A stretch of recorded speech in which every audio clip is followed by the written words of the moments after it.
BioShock Infinite. Who says physical phenomenon falsification can't be fun? A lot of reviewers will talk about the characters or the environmental aesthetics and of course the tight gunplay and the fluidity of the controls. Plus the different systems that make up this game. Here's to you Irrational Games. We hope you all the best after your company was closed.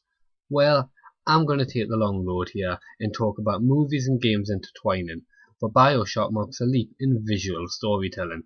From BioShock we saw The Last of Us, from The Last of Us we saw The Order. Movies are becoming games, and that's not a David Cage quote. After playing through BioShock Infinite, you get a strange feeling that not many games can leave on you. And that feeling is checking you're still in control of the character by 3 hours.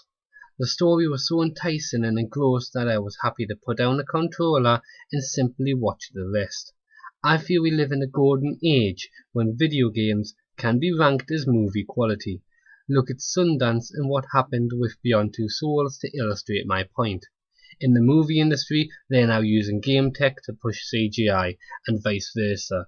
In the game industry, we're now using writers like Michael Bay to push stories. Video games have come a long way in 30 years, and that's a story that writes itself. Not without a few caveats though. We keep seeing more and more games made into movies with very little credibility to the source material. For example, does anyone remember Max Payne the movie? And unluckily we're getting an Assassin's Creed movie, a Last of Us movie, a Splinter Cell movie and an Uncharted one. And oh come on! Warner Brothers is also making the Five Nights at Freddy's. That most likely you can pick up in the bargain bin of your local supermarket 6 months after release like Far Cry. There is a silver lining though, to the intricate writing that keeps games pushing the boundaries of interactive entertainment. Why I use BioShock goes back to the point of the video, and that's quantum physics.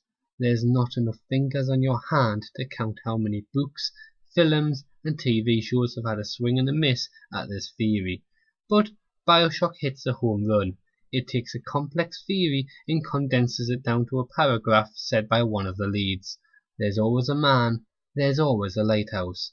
Not many games can pull off what they want to say about themselves, and so heated debates rage on amongst the community, whether or not that was satisfying.